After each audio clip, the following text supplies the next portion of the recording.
যেদিন আমরা গাভী রূপে বা গরু রূপে জন্মগ্রহণ করলাম, যদি ধরতে যান মানুষ জন্মের চেয়েও পবিত্র জন্ম গাভী জন্ম। যদি বলেন কি করে, গাভীর মলমূত্রটাও গোবিন্দ সেবায় লাগে, সেটা কিন্তু মানুষের লাগে না। আবার অনেকে বলে গরুও যা কুকুরও তা, যারা হাই এডুকেটেড কুকুর পোষেন, তা গরু আর কুকুর যদি একই হতো তাহলে সকালবেলায় গরুর দুধ দিয়ে চা না খেতো, কুকুরের দুধ দিয়ে খেতে পারতেন। জয় রাধে। গাভীকে কোনোদিনও কুকুরের সঙ্গে তুলনা করলে চলবে না। কেন? কারণ গাভীকে আমরা মা রূপে ভগবতী রূপে পূজা করি। তাহলে গাভীর মলমূত্রটা গোবিন্দ সেবায় নিয়োজিত হয়ে গেল। তারপর আমরা পেলাম সাধের মানব জনম। ভগবান এত ভালো একটা বদন দিল হরি বলার জন্য, কিন্তু হরি নাম করলাম না। যখন আমরা মায়ের গর্ভে থাকি কেমন করে থাকি? হেড মুন্ডে, মাথাটাকে নিজ দিক করে, পাগুলো উপর দিক করে। কতদিন থাকি মায়েরা? 10 মাস 10 দিন। যদিও একটা সন্তানের পূর্ণ রূপ পেতে 2.5 থেকে 3 মাস লাগে। মানে আমরা 7 থেকে 8টা মাস মাথাটাকে নিজ দিক করে, পাগুলো উপর দিক করে থাকি। এই যন্ত্রণা সহ্য করতে করতে ভগবানকে বলি, প্রভু গো, এই যন্ত্রণা সহ্য করতে পারছি না, এবার আমাকে একবার মুক্তি দাও। তখন ভগবান হাতটা ধরে পরে বলে, বাবা মুক্তি না হয় দেবো, কিন্তু পৃথিবীতে গিয়ে আমাকে ভুলে যাবি না তো? আসতে, কিন্তু পৃথিবীতে গিয়ে আমাকে ভুলে যাবি না তো? সেদিন ভগবানকে আমরা কথা দিয়ে আসি, প্রভু গো একবার যেতে দাও, 24 আওয়ার্স ইনভলভ উইথ হরি নাম সংকীর্তন, একবার যেতে দাও, 24 ঘন্টা তোমার নামই করবো। তখন ভগবান বলে, বাবা কিছু কম বল। 24 ঘন্টা পারবি না, খেতে সময় লাগবে, ঘুমাতে সময় লাগবে, স্নান করতে সময় লাগবে, 24 ঘন্টা পারবি কি করে? না প্রভু, একবার যেতে দাও, 24 ঘন্টা তোমার নামই করবো। কিন্তু যখনই পৃথিবীতে এলাম, আমার আমার করতে করতে বিষয় বাসনাতেই মজে গেলাম। কৃষ্ণ ভজিবার তরে সংসারে আইনু, মিছে মায়াই মত্ত হয়ে বৃক্ষ সম হইনু। খুব মন দিয়ে শুনবেন মায়েরা, কাল থেকে কুরুক্ষেত্রের যুদ্ধ হবে। কাল থেকে কুরুক্ষেত্রের মাঠে যুদ্ধ হবে। যে যুদ্ধে অংশগ্রহণ করেছে 2টি দল, এক দলে পাণ্ডব, এক দলে কৌরব। এক দলে ধর্ম, এক দলে অধর্ম। এক দলে ভক্তি, এক দলে অহংকার। একদিকে কৃষ্ণ, একদিকে কৃষ্ণের নারায়ণী সেনা। কাল থেকে কুরুক্ষেত্রের মাঠে যুদ্ধ হবে, কিন্তু ঠিক আজকের সন্ধ্যাবেলায়, মানে যুদ্ধটা কালকে হবে আর আজকে সন্ধ্যাবেলায় ধর্মরাজ যুধিষ্ঠির এলেন কোথায়? শতপুত্রের মাতা গান্ধারী জননীর কাছে। হ্যাঁ গো মায়েরা, গান্ধারী যুধিষ্ঠিরের কে হয় গো? জেঠিমা বা বড় মা। কাল থেকে যুদ্ধ হবে, কিন্তু আজ সন্ধ্যাবেলায় ধর্মরাজ যুধিষ্ঠির এলেন জেঠিমা গান্ধারী জননীর কাছে। যে সময় গান্ধারীর কাছে এলেন, সবেমাত্র গান্ধারী জননী মাথায় ঘোমটা দিয়ে তুলসী তলায় প্রদীপ দিচ্ছে। হঠাৎ দূর থেকে একটা আওয়াজ ভেসে এলো, জেঠিমা, ও জেঠিমা। যেই না জেঠিমা জেঠিমা ডাকটা শুনেছে, গান্ধারী জননী বলে উঠল, তুই কে বাবা? এই সন্ধ্যাবেলায় আমায় অম্লান বদনে জেঠিমা জেঠিমা বলে ডাকলি, বল বাবা তুই কে? ধর্মরাজ যুধিষ্ঠির বললেন, জেঠিমা গো, তুমি আমায় চিনতে পারছো না? আমি হলাম তোমাদের যুধিষ্ঠির। ও যুধিষ্ঠির, তা হ্যাঁ রে বাবা যুধিষ্ঠির, কাল থেকে আমার 100টা ছেলের সঙ্গে তোদের 5 ভাইয়ের যুদ্ধ হবে। মানে তোরা আমার পুত্রের শত্রু, তাই এক শত্রু হয়ে যুদ্ধের আগের দিন সন্ধেবেলায় আরেক শত্রুর বাড়িতে আসতে লজ্জা করে না? ও বুঝে গেছি বুঝে গেছি, তোদের দলে তো কৃষ্ণ আছে। কৃষ্ণ বুঝে গেছে যে আমার 100টা ছেলের সঙ্গে যুদ্ধে পেরে উঠবি না, তাই ভালোই ভালোই তোদেরকে রাজ সিংহাসন চাইতে পাঠিয়েছে, রাজ ঐশ্বর্য চাইতে পাঠিয়েছে। কিন্তু পরিষ্কার করে একটা কথা বলে রাখি বাবা, আমার দুর্যোধন বলেছে, বিনা যুদ্ধে নাহি দেব সূচাগ্র মেদিনী।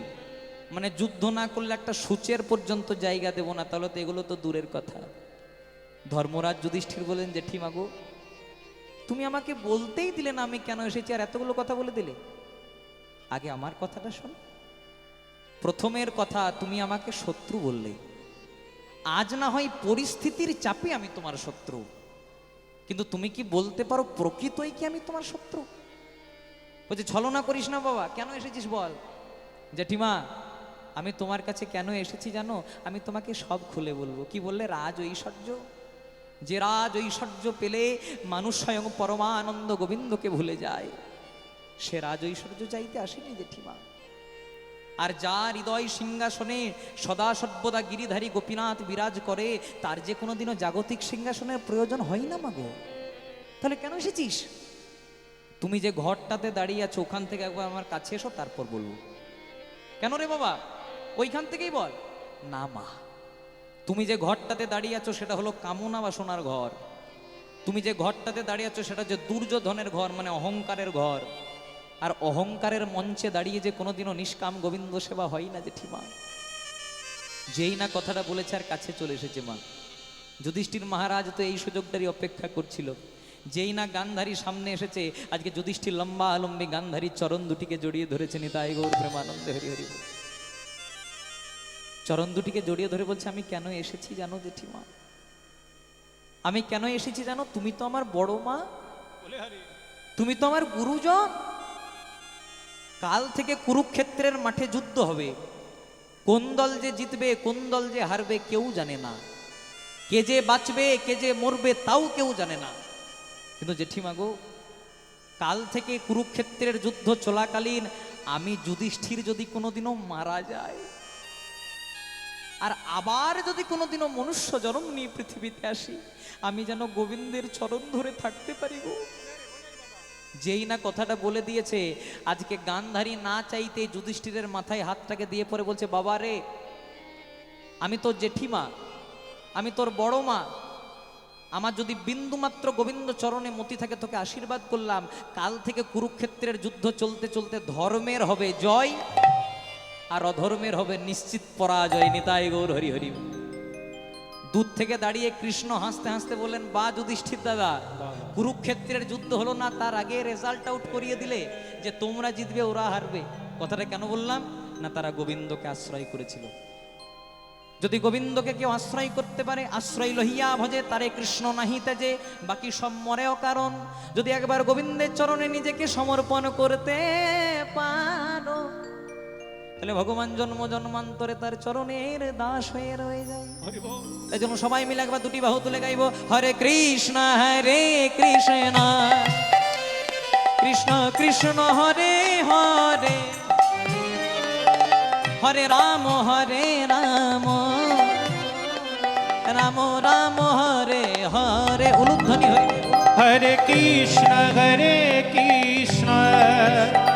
কৃষ্ণ কৃষ্ণ হরে হরে, হরে রাম রাম রাম হরে হরে। হরে কৃষ্ণ কৃষ্ণ কৃষ্ণ কৃষ্ণ হরে হরে, হরে রাম রাম রাম হরে হরে।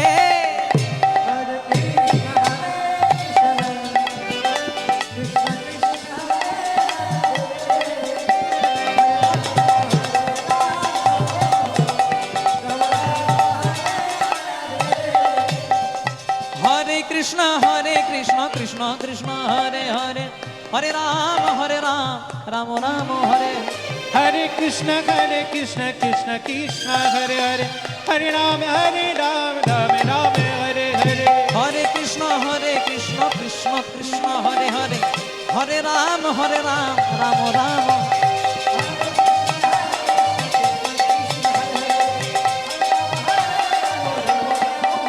হরে কৃষ্ণ। সবাই চুপ করে বসে আছে, কেউ উলুধ্বনি করে না যে। রাধে। হরে কৃষ্ণ কৃষ্ণ কৃষ্ণ হরে হরে, হরে রাম রাম রাম হরে হরে। হরে কৃষ্ণ কৃষ্ণ কৃষ্ণ হরে হরে, হরে রাম রাম রাম হরে হরে।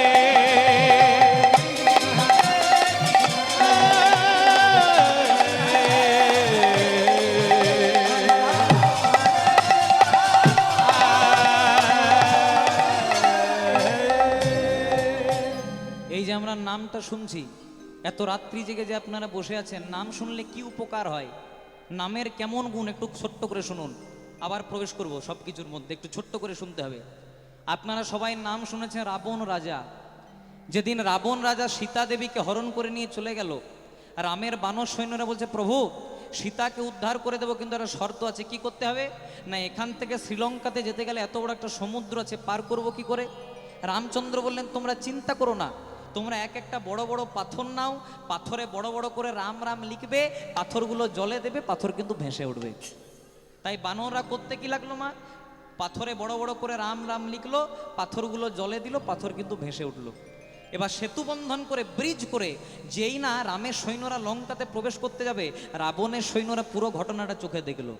গিয়ে পরে রাবণকে বলছে, রাজামশাই, ও রাজামশাই, আপনার দিন শেষ। হ্যাঁ, বলছে কেন? বলছে আপনাকে যে বধ করবার জন্য এসেছে সে সামান্য মানুষ নয়। বলে কেন, তার মধ্যে কি এমন গুণ দেখেছো? বলছে তার মধ্যে গুণ দেখি নাই, তার নামের এমন গুণ যে রাম নামে পর্যন্ত শিলা জলে ভাসে। তাহলে রাজামশাই, রাম নামে যদি শিলা জলে ভাসে, নামটার যদি এত বড় পাওয়ার, তাহলে না জানি রামের কত বড় পাওয়ার। এই বোধহয় আপনাকে বধ করলো বলে। রাবণ মনে মনে চিন্তা করলো, আমার সৈন্যরা কেন ভয় পেয়ে যায়। তাই বলছে শোনো, ওই রাম নামে শিলা জলে ভাসলো, ওটা থেকে ভয় পাচ্ছ? বলছে হ্যাঁ। বলছে রাম নামে যদি শিলা জলে ভাসে তো আই এম রাবণ, রাবণ নামেও শিলা জলে ভাসে। তো সত্যি? বলছে হ্যাঁ। বলছে দেখাতে পারবেন? বলছে হ্যাঁ চলো। এবার একটা বড় জলাশয়ের কাছে গিয়ে পরে একটা বড় পাথরে বড় করে রাবণ লিখেছে। পাথরটা যেই না জলে দিয়েছে, পাথর কিন্তু ভেসে উঠেছে। সবাই বলা বলি করছে টক্করটা বরাবরেরই হবে, কারণ রাম নামে যদি শিলা জলে ভাসে তো রাবণ নামেও ভাসে। সবাই যখন বাড়ি চলে গেছে, রাবণের স্ত্রী কি নাম? মন্দোদরী। মন্দোদরী রাবণের পদসেবা করছে। আচ্ছা, এখানে কারা তাদের স্বামীদের পদসেবা করে, আমরা হাত তুলতে পারবেন? সবাই করে? দেখে বুঝাইছে সবাই করে কিনা। জয় রাধে। ঠিক আছে, সেদিকে যাব না, বেকার কেন আমার জন্য আবার আপনাদের বাড়িতে গিয়ে গন্ডগোল হয়। হরে কৃষ্ণ, খুব মন দিয়ে শুনবেন। তা রাত্রিবেলায় মন্দোদরী রাবণের পদসেবা করছে। পদসেবা করতে করতে বলছে, স্বামী, বলছে বলো। বলছে তোমার মতো ব্রাহ্মণ ত্রিজগতে কেউ নাই, তোমার মতো শাস্ত্রজ্ঞ ত্রিজগতে কেউ নাই, তোমার মতো ব্রাহ্মণ ত্রিজগতে কেউ নেই। এগুলো না হয় মানলাম, তুমি অনেক কিছু করতে পারো, কিন্তু আমি তো তোমার অর্ধাঙ্গিনী, আমি তো তোমার স্ত্রী। তোমার সঙ্গে আমি যতটা সময় কাটাই অন্য কেউ কাটাই না। তাই আমি যতটা তোমাকে চিনি, তোমাকে অন্য কেউ চেনে না। তো রাবণ বলছে কি বলতে চাইছো সেটা তো বলো। বলছে শোনো, তুমি সবই কিছু করতে পারো, কিন্তু রাবণ নামে শিলা জলে ভাসে, এটা আমি মানতে পারলাম না। ঠিক ঠিক। তখন রাবণ বলছে, মন্দোদরী, এই না হলে তুমি আমার অর্ধাঙ্গিনী ঠিকই ধরেছো। রাবণ নামে শিলা জলে ভাসে না। বলছে তাহলে ভাসলো কি করে? বলছে সবাইকে দেখানোর জন্য আমি একটা বড় পাথরে বড় করে রাবণ লিখেছিলাম ঠিক, কিন্তু সবারই আড়ালে গিয়ে ওই পাথরটার উল্টো পাশে 108 বার রাম রাম রাম রাম রাম লিখেছি। তাহলে দেখো নামের কেমন গুণ। তাই নাম যদি গাইতে পারেন, সে আপনি 7টা আসরে গান আর 10টা আসরে গান, একই পুণ্য হবে। জয় রাধে। আর আমরা এখানে পদাবলী গাইতে এসেছি, আমরা এখানে পার্টি পলিটিক্সের গল্প শুনতে আসি নাই। সবাই মিলে গাইব হরে কৃষ্ণ কৃষ্ণ কৃষ্ণ কৃষ্ণ হরে হরে, হরে রাম রাম রাম হরে হরে। উলুধ্বনি হরে। हरे कृष्ण कृष्ण कृष्ण हरे हरे, हरे राम राम राम हरे हरे। কৃষ্ণ কৃষ্ণ কৃষ্ণ হরে, সবাই হরে রাম রাম রাম হরে হরে।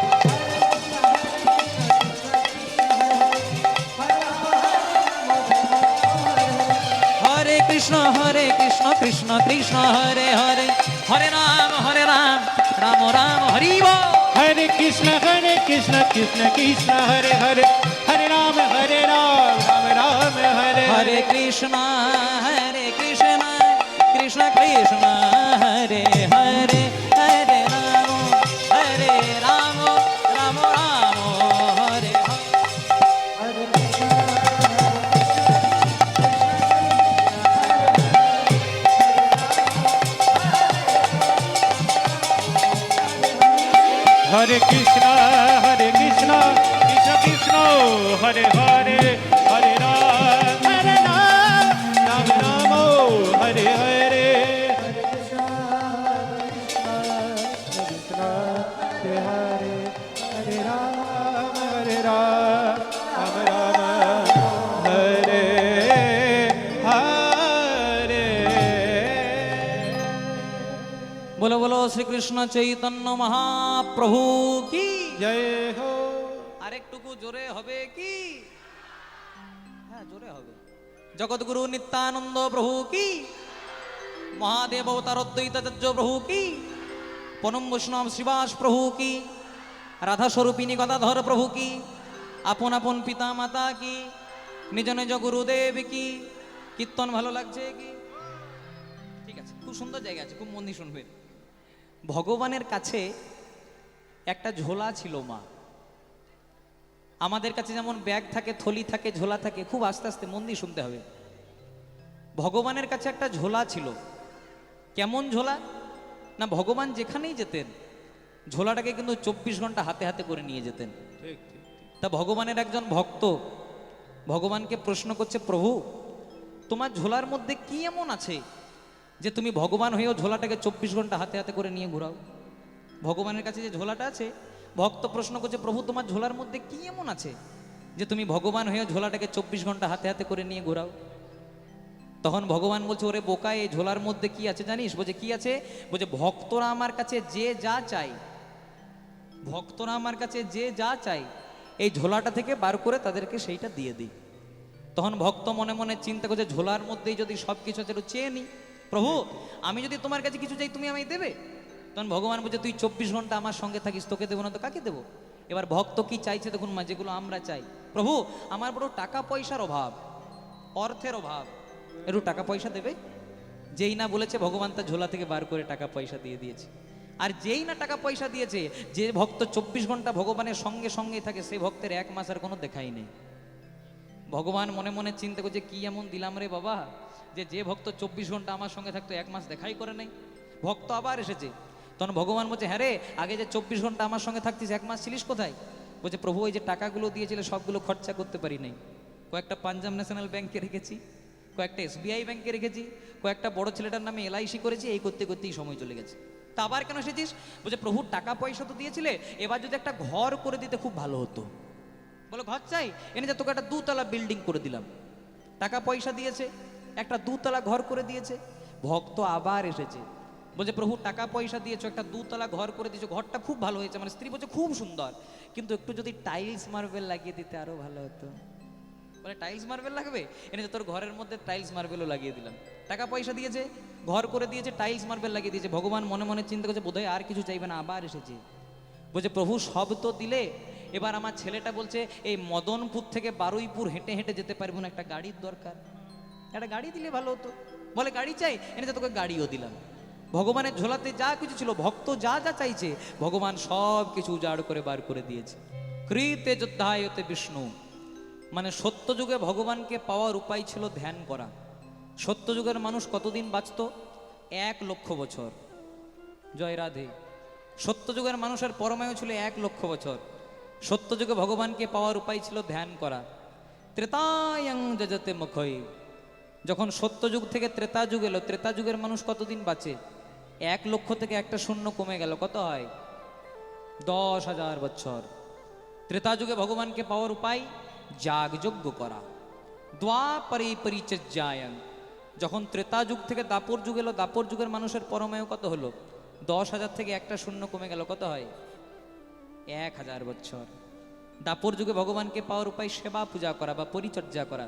তাই আমরা অনেক সময় দেখতে পাই বৃন্দাবনে নন্দরানী, নন্দরাজা ঘৃত ছানা নবনী মিষ্টান্ন দিয়ে গোপালকে সেবা দিতেন। আর যখন কলিকাল এলো, কলিযুগের মানুষ কতদিন বাঁচে? 1,000 থেকে একটা শূন্য কমে গেল, কত হয়? 100। 100 বছর আমরা বাঁচি কেউ? বাবা খুব কম। আমাদের বাংলাতে প্রবাদ আছে না, বল বুদ্ধি ভরসা, 40 পেরাইলেই ফর্সা। যখনই 40-50 পেরিয়ে যায়, কোথা থেকে যে সুগার, প্রেশার, কিডনি রোগ আসে, আসা যাওয়ার পথটা পরিষ্কার করে দিয়ে চলে যায়। কিন্তু আসা যাওয়ার মাঝে আমাদের কিছু কর্ম করে যেতে হবে। মহাজন বললেন, যেদিন তুমি এসেছিলে ভবে, কেঁদেছিলে তুমি হেসেছিল সবে, এমন জীবন করিতে হইবে গঠন, যে মরণে হাসিবে তুমি কাঁদিবে ভুবন। কত সুন্দর কথা। যেদিন তুমি এসেছিলে ভবে, কেঁদেছিলে তুমি হেসেছিল সবে, মানে যেদিন আমরা প্রথম মায়ের গর্ভে জন্মগ্রহণ করি, যে সন্তানটা জন্মগ্রহণ করে সে কিন্তু কান্নাকাটি করে। কিন্তু দেখবেন বাবা মা বলে, আহারে কত সুন্দর আমার ছেলে হয়েছে, কত সুন্দর আমার মেয়ে হয়েছে, দাদু ঠাকুমা বলে কত সুন্দর নাতি নাতনি হয়েছে, মানে আমরা কাঁদি, কিন্তু জগতের মানুষ হাসে। কিন্তু এমন জীবন করিতে হইবে গঠন, যে মরণে হাসিবে তুমি কাঁদিবে ভুবন। আমাদেরকে এমন জীবন গঠন করে যেতে হবে যে যেদিন আমরা মারা যাব আমরা হাসি মুখে মারা যাব, কিন্তু সবাই বলবে আহারে মানুষটা কত ভালো ছিল রে। এই কর্মই তো আমাদের করার দরকার। কর্ম যদি ভালো করতে পারেন ফল কিন্তু নিশ্চয়ই পাবেন। এই যে যুগটাতে থাকি, এই যুগটার কি নাম? জয় রাধে, বলেন বলেন। হ্যাঁ, ভাড়ার ঘর যদি ভালো হয় তবে রান্না করতে সুবিধে হয়। আপনারা ভাড়ার ঘর হয়ে বসেছেন, আমাকে যত যোগান দেবেন আমারও গাইতে সুবিধে হবে। জয় রাধে। তাহলে এই যে যুগে থাকি, এই যুগটার কি নাম মায়েরা? কলিযুগ। তুলসীদাস কলম দিলেন কলিযুগের অনেক খারাপ বৈশিষ্ট্য। কি কি? সচ্চা কহে তো মারে লাঠা, झूठ में जगत भुलाई, गौरस फिरी गली गली लेकिन मुदिरा बैठी जगाई, गाइया तो के कुत्ता पले उसका बछुर भूखा, सेल कुत्तम खिलावे परंतु बाप ना पावे रूखा, घर की बहुरी प्रीत ना पावे चिचरू वेदासी, धन्य कलिजुग तेरी रंग तमाशा देखे दुख लगे और हाসি। কলিযুগ কেমন হবে? বলছে সচ্চা কহে তো মারে লাঠা, অর্থাৎ কলিযুগে যে সত্যি কথা বলবে তাকে লাঠি মারা হবে।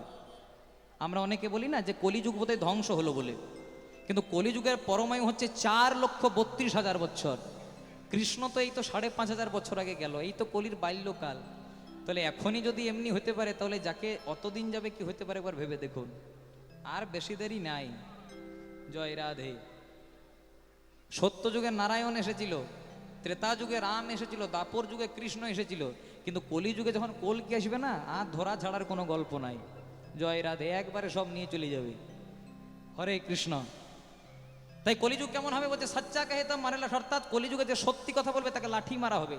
ঝুট মে জগৎ ভুলাই, মানে পুরো জগৎটা মিথ্যাতেই চলবে। আর গাউরস ফিরি গালি গালি লেকিন মদিরা বেইঠি জায়গায়। দেখবেন আমাদেরকে যে দুধ দিতে আসে, সে আমাদের বাড়ি বাড়ি দুধ দিতে আসে, কিন্তু যেটা রেড ওয়াটার, যেটাতে অ্যালকোহল মেশানো থাকে, হরিবাসরের নাম করা উচিত নয়, তারা আমাদেরকে দিতে আসে না, বরং আমরাই সেখানে যাই সেই সুস্বাদু দ্রব্যটাকে গ্রহণ করার জন্য। আর কলিযুগ কেমন হবে? গাইয়া তোকে কুত্তা পালে উস্কা বাছুর ভুকা, সেল কুত্তাম খিলাবে পরন্তু বাপ না পাবে রুখা। দেখবেন এখন অনেকের বাড়িতে কুকুর পোষা হয়। কুকুরটা খায় কি না? গরুর দুধ, কিন্তু যেটা গরুর বাছুর সে বাছুরটাই দুধ পায় না। গাইয়া তোকে কুত্তা পালে উস্কা বাছুর ভুকা, বাছুরটা উপবাসে থাকবে। এই জায়গাটা খুব মন দিয়ে শুনবেন। সেল কুত্তাম খিলাবে পরন্তু বাপ না পাবে রুখা। সবার কথা নয়, অপরাধ মার্জনা করবেন। দেখবেন যখন শ্বশুর বাড়ি থেকে শালা সম্বন্ধে আসে একটা উৎসবের পার্বণ লেগে যায়, কিন্তু বাড়িতে যে বুড়ো বাবা মাটা পড়ে রয়েছে তাদের দিকে একবার আমরা চেয়ে দেখি না। আপনাদের এইদিকে নিয়মটা আছে কিনা জানি না, আমাদের ওই সাইডে আছে। জয় রাধে। দেখবেন যখন কেউ মারা যায় তখন ঘাটে একটা বেনা গাছ পোতা হয়। আছে আপনাদের? তো আমার পাশের বাড়িতে একজন মারা গেছে, বুঝলেন তো, একটা বেনা গাছ পেতেছে। আর প্রত্যেক দিন যখন স্নান করতে আসে তখন 1 কেজি করে মিষ্টি দিয়ে যায়। আমি প্রশ্ন করলাম, মিষ্টি কেন দিচ্ছ? বলছে বাবা খেতে ভালোবাসতো। বেঁচে থাকতে থাকতে কোনোদিনও বাবাকে বাবা বলে ডাকলি না, বেঁচে থাকতে থাকতে কোনোদিনও মাকে 1 গ্লাস জল দিলি না, আর বাবা মা যখন মারা গেল লোক দেখানি করে 1 কেজি কলা কম দিলেন। এই লোক দেখানি ধর্ম করে কলিযুগ উদ্ধার পাওয়া যায় না। তাই কলিযুগের ছেলেমেয়েরা কেমন, খুব মন দিয়ে শুনবেন, আনন্দ পাবেন। কলিযুগের ছেলেমেয়েরা কেমন? বাপ মাকে দেয় না ভাত। জয় রাধে। কলিযুগের ছেলেমেয়েরা বাপ মাকে দেয় না ভাত, মুখে বলে বড় বাত, আর 2 তলা ঘর করে নাম রেখেছে পিতামাতার আশীর্বাদ। নিতাই গৌর প্রেমানন্দে হরি হরি। घर की बहुरी प्रीत न पावे चिचरू वेदासी, धन्य कली जुग तेरी रंग तमाशा, दुख लगे और हासि। এই সবাই মিলে গাইব ভজ শ্রী কৃষ্ণ কহ শ্রী কৃষ্ণ লহ শ্রী কৃষ্ণের নামে রে। ভজ শ্রী কৃষ্ণ জপ শ্রী কৃষ্ণ লহ শ্রী কৃষ্ণের নামে।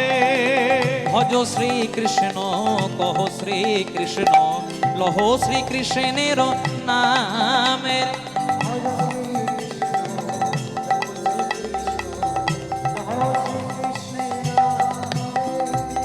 যে জন শ্রী কৃষ্ণ ভজে সে হয় আমার প্রাণ রে। যে জন শ্রী কৃষ্ণ ভজে সে হয় মোর প্রাণ রে। যে জন শ্রী কৃষ্ণ ভজে সে হয় আমার প্রাণ রে। যে জন শ্রী কৃষ্ণ ভজে সে হয় মোর প্রাণ রে। কত সুন্দর কথা বলছে, যে জন শ্রীকৃষ্ণ ভজে সে হয় আমার প্রাণ রে। মানে তোমার কার জন্ম উত্তর পদ্ম জ্বালাতে, তোমার কার জন্ম ধপধপিতে, তোমার কার জন্ম মদনপুরে, তোমার কার জন্ম ক্যানিংয়ে, মহাজন বলেন সেগুলো দেখে লাভ নাই, যেজন আছে কৃষ্ণ ভজে সে হয় আমার প্রাণ রে। তোমরা কে ডাক্তার না তোমরা মাস্টার, তোমরা কে ইঞ্জিনিয়ার না তোমরা কে ব্রাহ্মণ বৈষ্ণব শূদ্র, এগুলো দেখে লাভ নাই, যেজন শ্রীকৃষ্ণ ভজে সে হয় আমার প্রাণে। আচ্ছা বলো তো মায়েরা, কলিযুগের ভগবান চৈতন্য মহাপ্রভু কোথায় জন্মগ্রহণ করেছিলেন? নদিয়া নবদ্বীপে। কিন্তু জায়গাটা কোথায়? একটা নিম গাছের তলায়। অনেকে বলে নিম গাছের তলায় জন্ম হয়েছিল তাই নাকি ঠাকুরের নাম নিমাই। সেদিকে যাব না, কারণ নিম গাছের তলায় জন্ম নিলে যদি নিমাই হয়, আচ্ছা বলো তো মায়েরা, জাম গাছের তলায় জন্ম নিলে কি হয়? তাহলে ভাগ্যে ভগবান জাম গাছে আসে নাই, এগুলো আমরা করে দিয়েছি। কলিযুগের ভগবান চৈতন্য মহাপ্রভু জন্মগ্রহণ করলেন নিম গাছের তলায়। দাপর যুগের ভগবান শ্রীকৃষ্ণ জন্মগ্রহণ করলেন কোথায়? না কংসের নির্জন কারাগারে, মানে জেলখানাতে। রামকৃষ্ণ পরমহংসদেব, যিনি নিজের হাতে শ্যামামাকে এঁঠো খাইয়েছিলেন, জন্মগ্রহণ করলেন কোথায়? না ঢেকিশালাতে। মায়ের চালগম কুটতে কুটতে প্রসব যন্ত্রণা হলো, ঠাকুরের জন্ম হয়ে গেল। একবার ভেবে দেখবেন মা, ভগবান বলছে দেখো আমাদের এক ভগবানের জন্ম নিম গাছের তলায়, আমাদের এক ভগবানের জন্ম জেলখানায়, আমাদের এক ভগবানের জন্ম ঢেকিশালায়, তথাপি আমরা ভগবান। কেন না কর্মটা সেই রকম করে রেখেছি। তো রক্ষা পেল, তবে একটা গোলাপ ফুল ফুটলো। কিন্তু ভ্যালেন্টাইন্স ডের দিনে গোলাপ ব্ল্যাকে বিক্রি হলেও গোবিন্দের চরণ পাই না, মা দুর্গার চরণ পাই না। পাই কেনা? পদ্ম ফুলটা। পদ্ম ফুল বলতে চাইলে দেখো আমার জন্ম বাবুদের বাগানে নয়, আমার জন্ম পাকে, তথাপি আমি মা দুর্গার চরণ পেলাম, গোবিন্দের চরণ পেলাম। কেন না কর্মটা সেই রকম করে রেখেছি। তাই কর্ম যেমন করবেন ফল কিন্তু তেমনই পাবেন। এর থেকে একটা দামি দৃষ্টান্ত মনে পড়ে গেল, একটু আপনাদেরকে বলে দিই, খুব মন দিয়ে শুনবেন। এক দোকানে এক মালিক আর এক কর্মচারী কাজ করে। মালিকের অনেক বড় দোকান, মালিক একাই সামালতে পারছে না, কর্মচারী রেখেছে। হঠাৎ কর্মচারীর সঙ্গে মালিকের ঝগড়া হয়েছে, মালিক রেগে মেগে কর্মচারী গালে এক থাপ্পড় মেরেছে। এবার কর্মচারী তো আর মালিককে মারতে পারে না, কারণ মালিকের গায়ে হাত তুলে দিলে চাকরি চলে যাবে। তাই করেছে কি, ওই যে মালিক মেরেছিল কর্মচারীকে, কর্মচারী মালিকের গায়ে হাত তোলেনি, রাগটা মনে মনে পুষে রেখেছে, বাড়িতে সে স্ত্রীর সঙ্গে ঝামেলা করেছে। জয় রাধে। মালিকের গায়ে হাত তুলে নাই, ওই যে মালিক মেরেছিল রাগটা ছিল, রেগে মেগে ঘরে এসে স্ত্রীর সঙ্গে এক থাপ্পড় মেরেছে। স্ত্রী তো আর স্বামীকে মারতে পারে না, আপনারা মারেন নাকি? বলছে হ্যাঁ জয় রাধে, কত বুকের পাটা দেখুন, একদম বুক ফুলে বলছে হ্যাঁ মারি, ধন্য আপনার, জয় রাধে। এবার কি হয়েছে শুনুন, মালিক মেরেছিল কর্মচারীকে, কর্মচারী মালিককে মারতে পারেনি, রেগে মেগে স্ত্রীর গালে এক থাপ্পড় মেরেছে। স্ত্রী তো আর স্বামীকে মারতে পারে না, তাই করেছে কি, ওই যে স্বামী মেরেছিল রাগটা ছিল, স্বামীর গায়ে হাত তোলেনি। বাড়িতে একটা বড় ছেলে ছিল, পড়াশোনা করছিল না, রেগে মেগে বড় ছেলের গালে এক থাপ্পড় মেরেছে। এবার বড় ছেলে তো আর মাকে মারতে পারে না, কারণ মা 10 মাস 10 দিন গর্ভে রেখেছে, জন্ম দিয়েছে। তাই করেছে কি, বড় ছেলেটা মায়ের গায়ে হাত তোলেনি, বাড়িতে একটা ছোট ভাই ছিল, খেলতে খেলতে খেলতে খেলতে ছোট ভাইয়ের গালে, এবার ছোট ভাইয়ের গালে যাইনি এক থাপ্পড় মেরেছে। ছোট ভাই তো দাদাকে মারতে পারে না, কারণ দাদা গুরুর তুল্য। তাই করেছে কি, বাড়িতে একটা পোষা কুকুর ছিল। জয় রাধে। কোথার জিনিস কোথায় আসছে দেখুন, কুকুরটাকে যে এক লাথি মেরেছে। এবার যেই না কুকুরটাকে এক লাথি মেরেছে, কুকুরটা দৌড়তে দৌড়তে একজনের পায়ে কামড় দিয়েছে। কার পায়ে কামড় দিয়েছে? ওই দোকানের মালিকটা যে কর্মচারীকে মেরেছে। জয় রাধে। তাহলে দেখুন, মালিক মনে মনে চিন্তা করলো রক্তের দম্ভে, টাকা পয়সার দম্ভে হয়তো কর্মচারী গেলে এক থাপ্পড় মারলাম, কেউ কিছু করতে পারবে না, কিন্তু কুকুরের কামড়টা খাইয়ে দিতে হলো মালিককে। তাই কর্ম যেমন করবেন, আগে সত্য যুগে পাপ করতো, ত্রেতা যুগে ফল পেত, ত্রেতা যুগে পাপ করতো, দাপর যুগে ফল পেত, আর এখন কলি যুগে পাপ করলে হাতে নাতে রেজাল্ট। জয় রাধে। তাই চলুন সবাই মিলে একটু দুটো হাত যদি তুলতে পারি তাহলে কর্মটা ভালো হয়। ভজ গৌরাঙ্গ কহ গৌরাঙ্গ লহ গৌরাঙ্গের নামে রে, ভজ গৌরাঙ্গ জপ গৌরাঙ্গ কহ গৌরাঙ্গে নাম রে। ভজ গৌরাঙ্গ কহ গৌরাঙ্গ লহ গৌরাঙ্গের নামে রে।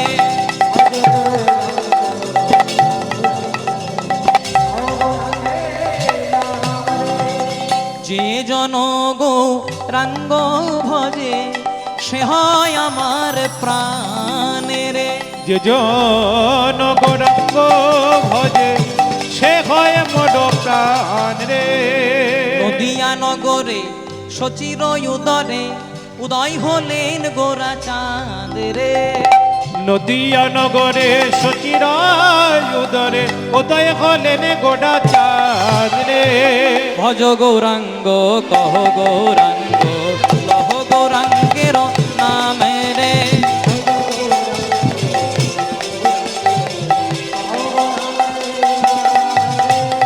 ভজ গৌরঙ্গ জপ গৌরঙ্গ লহ গৌরঙ্গে নারে। প্রভাতে কালে হা গৌরাঙ্গ যে বলে একবার রে, প্রভাত কালে হা গৌরঙ্গ যে বলে একবার রে। প্রভাতে কালে হা গৌরাঙ্গ গৌর হে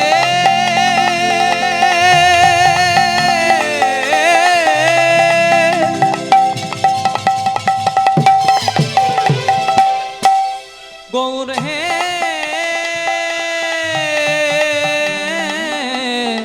হে দিন গেলে হা গৌরাঙ্গ যে বলে একবার রে, দিন গেলে হা গৌরঙ্গ যে বলে একবার রে। প্রভাত কালে হা গৌরাঙ্গ যে বলে একবার রে, প্রভাত কালে হা গৌরাঙ্গ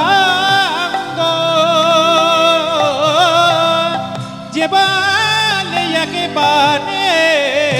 সেজন আমারও হয় আমি হই তার রে,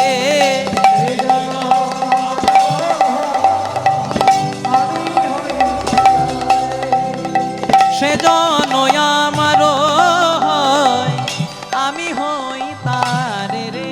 সে জন আমার হয় আমি হই তার রে। সবাই মিলে একসঙ্গে গাইব ভজ গৌরাঙ্গ কহ গৌরাঙ্গ লহ গৌরাঙ্গের নাম রে। উলুত তোমরা ভজ গৌরঙ্গ জপ গৌরঙ্গ কহ গৌরঙ্গের নাম রে। একবার ভজ গৌরাঙ্গ কহ গৌরাঙ্গ লহ গৌরাঙ্গের নামের।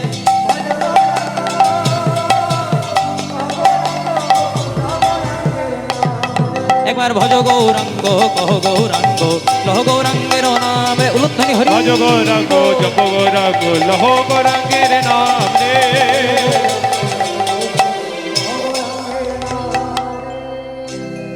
তাই রাধা কৃষ্ণ একই আত্মা দুই দেহ ধরি, রাধা কৃষ্ণ একই আত্মা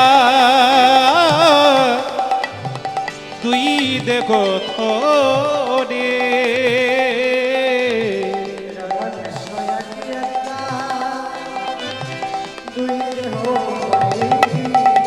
অনন্য বিলাস রস আস্বাদন করে, অনন্য বিলাসর আস্বাদন করে। আবার অনন্য বিলাস রস আস্বাদন করে, অনন্য বিলাসর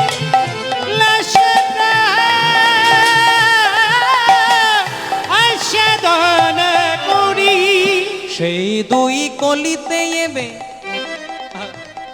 চৈতন্য গোসাই,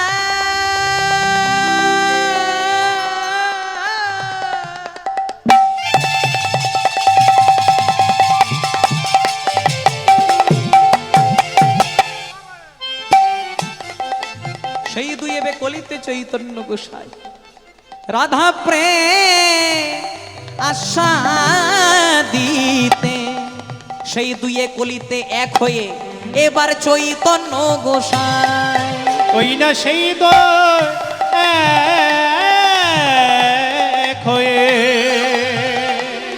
কলিতে চৈতন্য গোসাই। আবার লীলার বাজাও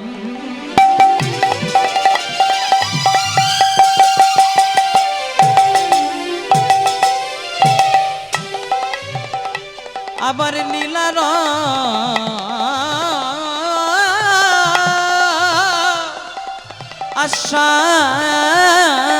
আস্বাদিতে দোহে এক হইলা ঠাই। ওই না লীলার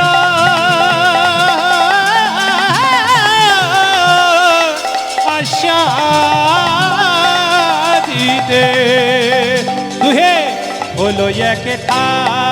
তাই যেই রাধা সেই তো কৃষ্ণ, যেই রাধা সে তো কৃষ্ণ, যেই রাধা সেই তো কৃষ্ণ, তোহে মিলে শ্রী চৈতন্য। যেই রাধা সে তো কৃষ্ণ, আমার কলি যুগে অবতীর্ণ। যেই রাধা একবার হরি হরি হরি বলে প্রেমানন্দে বাহ তোলে, আবে প্রেমানন্দে বাহ তোলে। যেই রাধা সে তো কৃষ্ণ। রাধা কৃষ্ণ এক আত্মা দুই দেহ ধরি, অনন্য বিলাস রস আস্বাদন করি। সেই দুই এবে কলিতে চৈতন্য গোসাই, লীলার রসাস্বাদিতে দোহে এক হইলা ঠাই। হরি বল। এই কথা আমরা শ্রবণ করে আমরা সরাসরি বৃন্দাবনে প্রবেশ করব। আমরা অনেকে বলি রাধারানীর সঙ্গে যদি কৃষ্ণের প্রেম ছিল, ভালোবাসা ছিল, তাহলে বিয়ে হলো না কেন? যদিও আমরা এক জায়গায় দেখতে পাই ভান্ডির বনে রাধাকৃষ্ণের বিবাহ হয়েছিল, কিন্তু রাধাকৃষ্ণের অনেকজনা বলে যে রাধার সঙ্গে যদি কৃষ্ণের প্রেম ছিল, ভালোবাসা ছিল, তাহলে বিয়ে হলো না কেন? রাধারানী কোনো কৃষ্ণের প্রেমিকা নয়, এখানে বলে রাখা ভালো, এগুলো পরিষ্কার করা দরকার। রাধারানী কোনো কৃষ্ণের প্রেমিকা নয়, রাধারানী কোনো সামান্য নারী নয়। ভগবান তার বাম অঙ্গ থেকে সৃষ্টি করেছিলেন একজন নারী, যার নাম রাধারানী। রাধাকৃষ্ণ আলাদা কেউ নয়, রাধাকৃষ্ণ একজনাই। এখন যদি আপনারা আমাকে বলেন তুমি তোমার নিজের সঙ্গে বিয়ে করো, বিয়ে হবে? বিয়ে করতে গেলে একটা নারী তত্ত্ব দরকার, একটা পুরুষ তত্ত্ব দরকার, যদিও একা পুরুষ গোবিন্দ। কিন্তু রাধারানী কোনো সামান্য নারী ছিলেন না, ভগবান তার বাম অঙ্গ থেকে সৃষ্টি করেছিলেন একজন নারী, যার নাম রাধারানী। এই রাধাকৃষ্ণ আলাদা কেউ নয়, একজনাই। তাহলে রাধাকৃষ্ণ যদি এক যদি হয়, তাহলে প্রমাণ কোথায়? জয় রাধে। রাধাকৃষ্ণ যে একজনাই, তার প্রমাণ কোথায়? প্রমাণ যদি পেতে হয় আমাদেরকে চলে যেতে হবে একটু দ্বারকাতে। ভগবান শ্রীকৃষ্ণ দ্বারকাতে মহারাজা হয়ে বসে আছেন। ভগবানের এক পাশে রুক্মিণী, এক পাশে সত্যভামা। হঠাৎ রুক্মিণী আর সত্যভামা সন্ধেবেলায় ভগবান শ্রীকৃষ্ণকে এক বাটি গরম দুগ্ধ পান করতে দিয়েছে, দুধ পান করতে দিয়েছে। কৃষ্ণ লক্ষ্য করেনি যে দুধটা গরম, অন্য মনস্ক অবস্থায় পান করতে গেছে, আর কৃষ্ণের একটু ছ্যাঁকা লেগে গেছে। আমাদের যখন ছ্যাঁকা লাগে আমরা কি বলি? ও মা গো, বাবা গো বলি না? কেউ বলে ও শাশুড়ি গো, ও শ্বশুর গো, সবাই বলে ও মা গো, বাবা গো। কিন্তু কৃষ্ণের যেই না ছ্যাঁকা লেগে গেছে, কৃষ্ণ বলে দিয়েছে হা রাধে। রুক্মিণী সত্যভামা মনে মনে চিন্তা করছে, বিপদের সময় মানুষ যার নামটা উচ্চারণ করে, মানুষ তাকে একটু বেশি ভালোবাসে। তাহলে নিশ্চয়ই রাধার নাম উচ্চারণ করেছে, মানে নিশ্চয়ই রাধা নামে কেউ আছে যাকে আমাদের স্বামী আমাদের চেয়েও বেশি ভালোবাসে। এবার কৃষ্ণের যতজনের স্ত্রী ছিল লম্বা লম্বি লাইন দিয়ে দাঁড় করেছে, দেখতে হবে রাধাটাকে। তুমি কে? আমি রুক্মিণী। তুমি? আমি সত্যভামা। তুমি? আমি জাম্ববতী। তুমি? আমি বসুন্ধরা। এক এক করে সবাই পেরিয়ে গেছে, কিন্তু রাধা নামে কাউকে খুঁজে পাই নাই। এইদিকে যখন রাধা নামে কাউকে খুঁজে পাইনি, তখন দরজার আড়ালে দাঁড়িয়ে একজনা খুব হাসছে। কে না? যিনি ঝালে ঝোলে অম্বলে সব জায়গাতেই থাকে। কি নাম?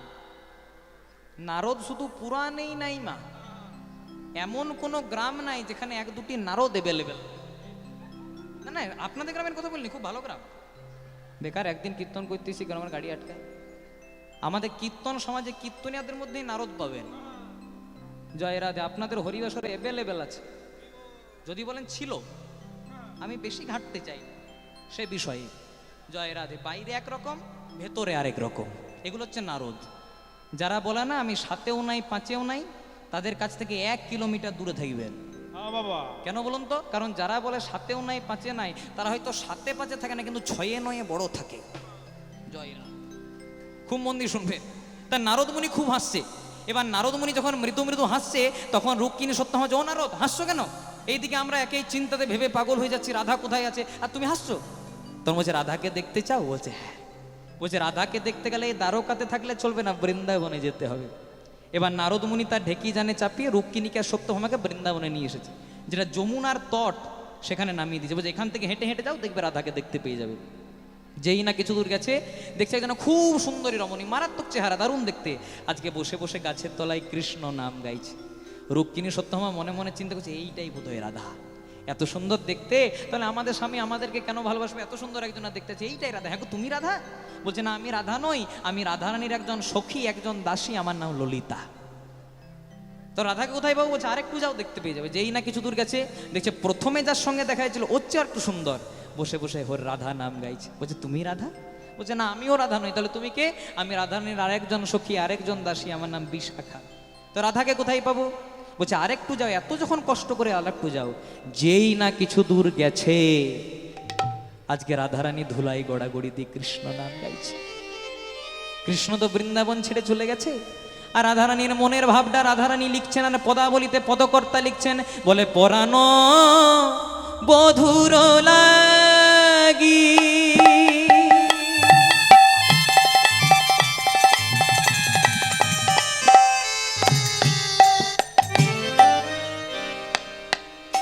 বধু গো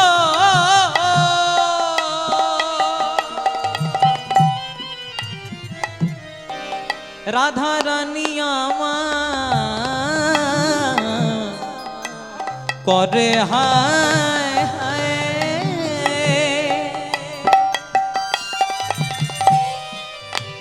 যে করে গো গোবিন্দের নাম,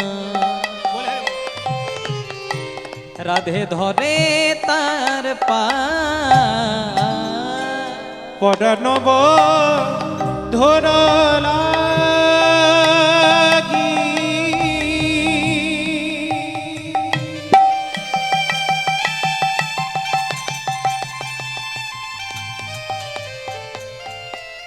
ও গো বধূ গো বধূ গো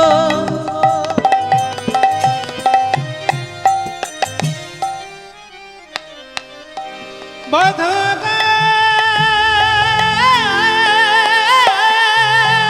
বলে হরি বলে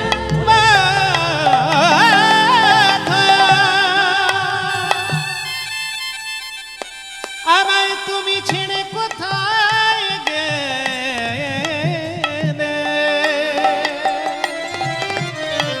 ওহে প্রাণনাথ প্রাণনাথ,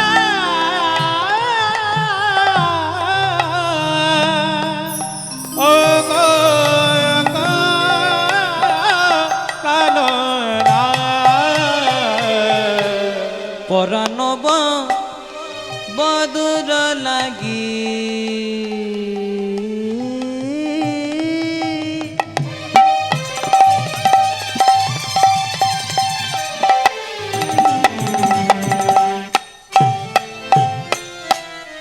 রাধারানী কেঁদে কেঁদে কি বলে জানো?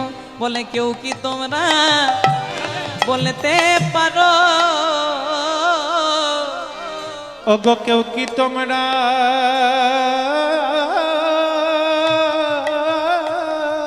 দেখা দাও প্রাণনাথ দেখা দাও, ওগো বলতে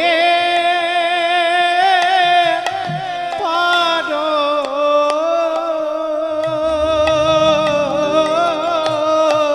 বলে বধূ গো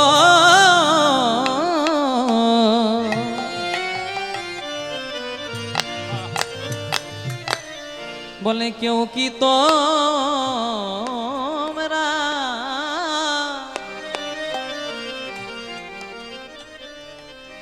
তোমরা বলতে পারো,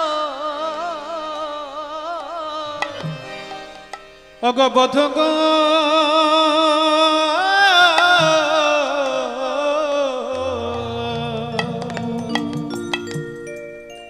কেউ কি তোমরা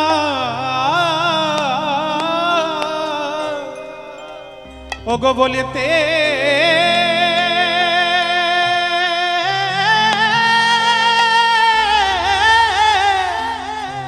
বলতে পারো,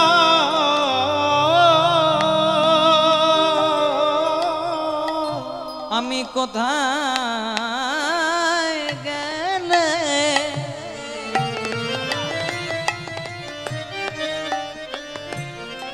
আমি কোথায় গেলে কৃষ্ণ পাব, বলে কেউ কি তোমরা বলতে পারো, আমি কোথায় গেলে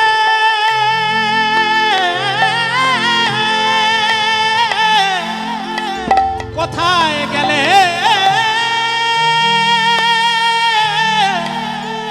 আমি তারে পাব,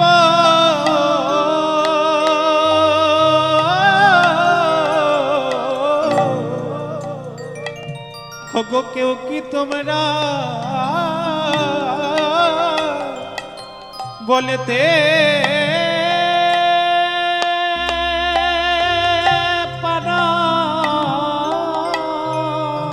আমি কোথায় গেলে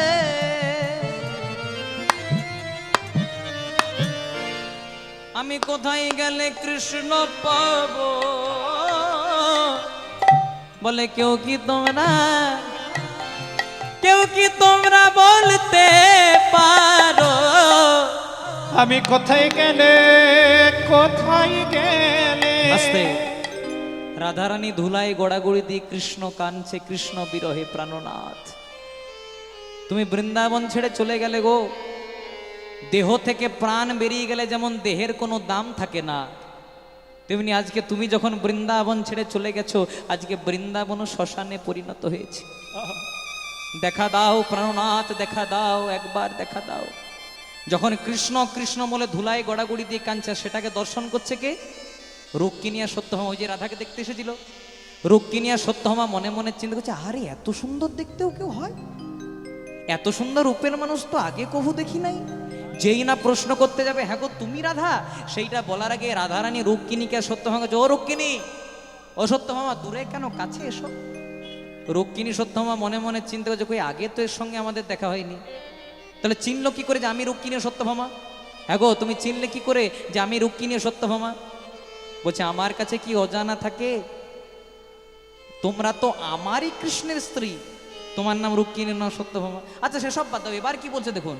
বলছে সেসব বাদ দাও, হ্যাঁ গো তোমাদের স্বামী কৃষ্ণকে কালকে এক বাটি দুধ পান করতে দিলে দ্বারকাতে একটু ঠান্ডা করে দিতে পারলে না? রুক্মিণী সত্যভামা মনে মনে চিন্তা করছে, নে বাবা, দুধটা দিয়েছিলাম দ্বারকাতে, খবরটা বৃন্দাবনে এলো কি করে? দুধটা দিয়েছিলাম কৃষ্ণকে, ছেঁকাটা লাগলো কৃষ্ণের, আর রাধা জানলো কি করে? ও রাধে, তুমি কি করে জানলে যে আমাদের কৃষ্ণকে এক বাটি গরম দুধ দিয়েছিলাম, ওর একটু ছেঁকা লেগেছে? বলছে দেখতে চাও কি করে জানলাম? বলছে হ্যাঁ, রাধারানী তার জিউ হাটি বাড়িয়ে দিলেন, মানে জিভটি। যেই না রাধারানী তার জিভটি বাড়িয়ে দিলেন, রুক্মিণী সত্যভামা লক্ষ্য করছে রাধারানীর জিভের মধ্যে 2-3টে বড় বড় ফোসকা পড়ে গেছে। ও রাধে, তোমার জিভে ফোসকা কিসের? কিসের ফোসকা জানো? তোমাদের স্বামী কৃষ্ণকে এক বাটি গরম দুধ পান করতে দিয়েছিলে, কৃষ্ণ বলে দিল হা রাধে। আর কৃষ্ণ যখনই হা রাধে বললো, আমি আর থাকতে পারি? কৃষ্ণের অঙ্গের জ্বালা যন্ত্রণা ব্যথা বেদনা ছেঁকা ফোসকা সব আমি আমার নিজের বদনে নিয়েছি। তাই গৌর প্রেমানন্দে হরি হরি বল। তাই রুক্মিণী সত্যভামার আর বুঝতে বাকি রইল না, রাধা কৃষ্ণ আলাদা কেউ নয়। যেই রাধা সেই কৃষ্ণ, সেই কৃষ্ণ দুই দেহ ধরি, দুই দেহ ধরি অনন্যে বিলাস রস আস্বাদন করি, আস্বাদন করি। সেই দুই বেকলিতে চৈতন্য গোসাই, চৈতন্য গোসাই লীলার দিতে এক হইলা ঠায়ে, এক হইলা